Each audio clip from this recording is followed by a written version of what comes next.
નમસ્કાર, સુપરસ્ટાર દેશપ્રેમી ચેનલમાં આપનું સ્વાગત છે.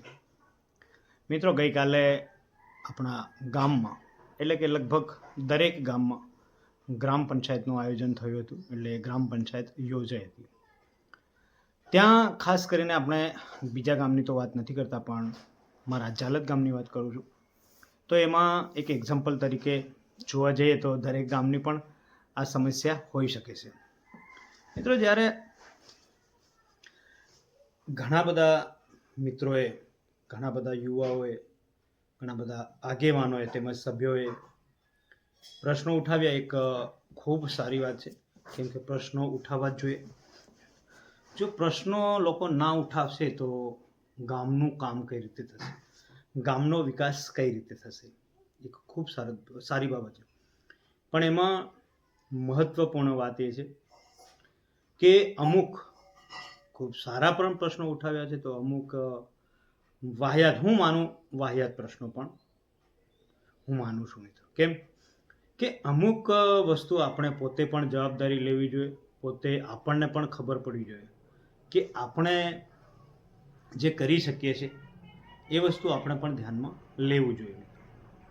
ખાસ કરીને જે સાફ સફાઈની વાત હોય, એટલે સાફ સફાઈની વાત એટલે મિત્રો કે આપણા ઘરની આજુબાજુમાં કોઈ ગંદકી જણાય, કોઈ કચરો પડ્યો હોય કે ઉકરડા હોય, હવે ત્યાં ગંદકી થાય તો એમાં કોઈક તાલુકા વિકાસ અધિકારી હોય યા સરપંચ હોય યા પંચાયત પર બેઠેલા કોઈ પણ જે ચૂંટાયેલ પ્રતિનિધિ હોય, એ લોકોને જવાબદારી એ સોંપીએ યા એ લોકોને રજૂઆત કરીએ, એ વસ્તુ ખોટી છે. કેમ કે હા, તમે કરવા ખાતર કરી શકો છો, નો ડાઉટ, પણ મેઇન વસ્તુ તો એ છે કે આવી નાની નાની બાબતો માટે આપણે પોતે પહેલ કરવી જોઈએ, પોતે જવાબદારી લેવી જોઈએ. કેમ કે આપણું સ્વાસ્થ્ય છે, આપણું જીવન છે, આપણા ઘરના લોકો આપણા ઘરમાં રહે છે.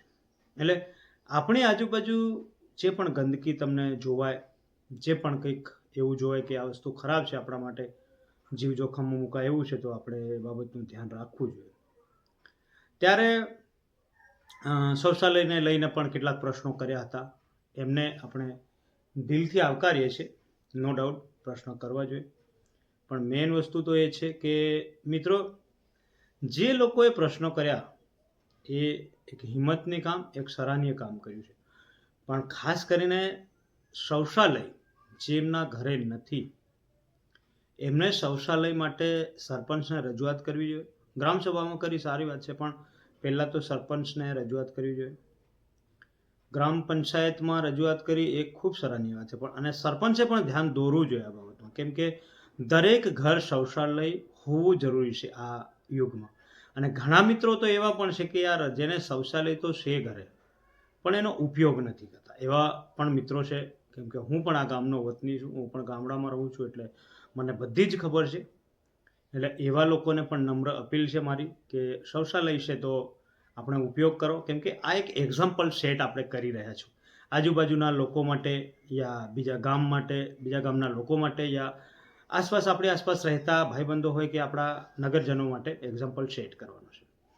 જો દરેક લોકો પોતપોતાની જવાબદારીઓ નિભાવશે તો શૌચાલયનો પણ પ્રોબ્લેમ ના આવે. શૌચાલય આ એક પ્રાથમિક જરૂરિયાત છે આપણી, એટલે શૌચાલયનો ઉપયોગ કરવો ખૂબ જ જરૂરી છે. કેમ કે તમે બહાર જાઓ છો ત્યારે ગંદકી તો થાય, પ્રદૂષણ ખરાબ થાય તો થાય છે, પણ મિત્રો સાથે સાથે તમારા જીવને પણ જોખમ થઈ શકે છે, ખાસ કરીને આ ચોમાસાની સમયમાં. ત્યારે એવા લોકો, ઘણા એવા લોકો છે જેમની આ આદત ખરાબ છે, એમને આદત સુધારવી જોઈએ, આદત બદલવી જોઈએ. અને અમુક આ શૌચાલયને લઈને સરપંચે પણ ધ્યાન દોરવું જોઈએ કે જેના ઘરે શૌચાલય નથી ને, એમને શૌચાલય ફરજિયાત બનાવી આપો. કેમ કે બનાવી આપે છે પણ માત્ર ફોર્માલિટી થાય છે, ખાલી શૌચાલય માટે થોડું ઊભું કરીને એ કરી દેવામાં આવે છે. બાકી ખરેખર એવું નથી. તમે ખાર કૂવાથી લઈને, ટપથી લઈને, ટાંકીથી લઈને સંપૂર્ણ જવાબદારી પોતે ઉઠાવો. એક પદ પર છો તો એનો લોકોને લાભ આપો. કેમ કે જો તમે સંપૂર્ણપણે બધું જ તૈયાર કરીને આપશો અને ચાલુ કરી દેશો ને મિત્રો, તો એનો ઉપયોગ કરશે. હા, 90% લોકો ઉપયોગ તો કરશે, પણ 10% એવા પણ છે તમે બધું જ કરીને આપશો ને તો પણ ઉપયોગ ના કરે. એટલે એવા લોકોની હું તો કહું છું જે લોકો બહાર જાય છે, જેના ત્યાં શૌચાલય છે અને બહાર જાય છે, એવાની મજાક ઉડાવો તો એને પણ ખબર પડે. એટલે ખરેખર મિત્રો, આપણે પોતાની જવાબદારી સમજીને, આપણી એક આ પહેલ સમજીને આપણા નગરજનોને, આપણા ગામવાસીઓને, દરેક નાગરિકને આપણે કહેવા માંગીએ છીએ કે આપણી જવાબદારી પોતે ઉઠાવવાની કોશિશ કરો. અને દરેક વ્યક્તિ પોતાની જવાબદારી જો સમજી જશે ને, તો બધું જ સારું થશે. સાફ સફાઈથી લઈને, સ્વચ્છતાથી લઈને, આ બધું જ આપણી સ્વચ્છતા પર નિર્ભર છે. એટલે મિત્રો, અમુક જવાબદારીઓ પોતે ઉઠાવવી પડશે, અમુક જે રજૂઆત કરવાની છે એ રજૂઆતો પણ કરવી પડશે. એટલે આપણે સરપંચને પણ કહેવા માંગીએ છીએ સોશિયલ મીડિયાના માધ્યમથી કે તમે પણ થોડું ગામ પર ધ્યાન દોરો. ઘણી જગ્યાએ મેં આગળ પણ વિડીયો બનાવ્યો હતો કે બાવળો છે રસ્તા ઉપર આવેલા છે, જે લોકોનો જીવ જોખમમાં મુકાય એવી હાલતમાં છે, તો એમને જલ્દીથી જલ્દી એ બાવળોને કપાડો. તેમજ ઘણી એવી જગ્યા છે કે જ્યાં લોકોને જવામાં બિલકુલ અત્યારે ચોમાસામાં તકલીફ પડે છે. ગાડીઓ પણ ચાલીને પણ નથી જઈ શકતા એવી સમસ્યાઓ પણ છે. અને બીજા ગામમાં તો મિત્રો છે કે નથી, પણ મારા ગામમાં તો ખાસ કરીને આ સમસ્યા છે, 100% છે. એટલે હું આ વિડીયો બનાવી રહ્યો છું. તો મિત્રો, જેટલા પણ સમસ્યા તમને હોય, કોઈ પણ જગ્યાએ નીકળવા માટેની રસ્તાની સમસ્યા હોય, જ્યાં જીવ જોખમમાં મુકાય એવી સમસ્યા હોય, યા શૌચાલયની વાત કરીએ, તો રજૂઆત કરો, ચોક્કસથી રજૂઆત કરો. અને જેના પાસે શૌચાલય છે ને જેના ઘરે, એ ઉપયોગ કરો. મિત્રો, જ્યાં જરૂર પડે ને ત્યાં આપણો, ભલે સરપંચ આપણો હોય, આપણી મિત્રતા હોય, આપણો સારા સંબંધો હોય, ત્યાં પણ અવાજ ઉઠાવવાનો, જ્યાં જરૂર પડે ત્યાં અવાજ ઉઠાવવો જોઈએ. ચોક્કસથી અવાજ ઉઠાવવો જોઈએ મિત્રો. કેમ કે આપણો આ એક અવાજ આપણે ઉઠાવીશું ને, ત્યારે ગામનો વિકાસ થશે. જો આપણે કાયમ માટે જતું કરીશું, અત્યારે જવા દો, ફરી વાત કરીશું, આગળ રજૂઆત કરી હતી, કોઈ પગલાં લેવાય નથી, આવી જ રીતે આપણે ચર્ચા કરતા રહીશું તો કાયમ માટે બસ આવું જ ચાલ્યા કરશે. એટલે મિત્રો, ધ્યાન દોરો.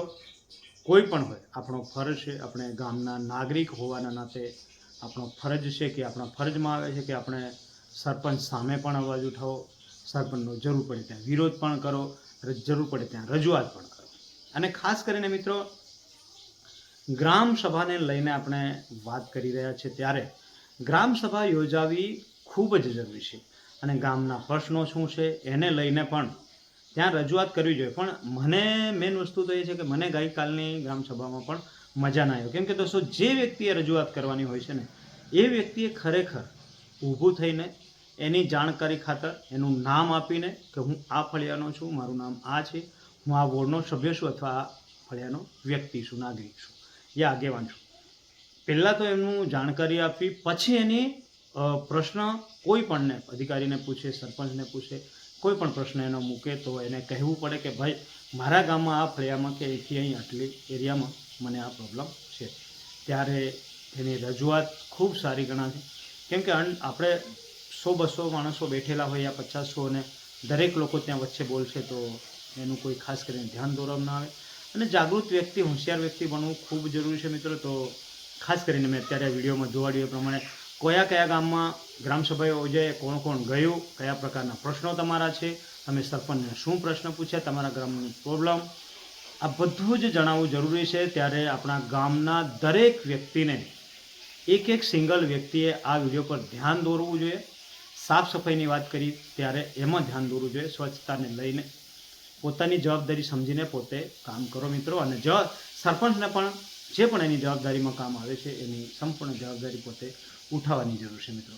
તો મિત્રો, જો તમને મારો આ વિડીયો સારો લાગ્યો હોય, કંઈક તમને જાણકારી મળી હોય, મેં વ્યવસ્થિત જાણકારી આપી હોય, તો મારી આ સુપરસ્ટાર દેશપ્રેમી ચેનલને સબસ્ક્રાઈબ કરી દેજો.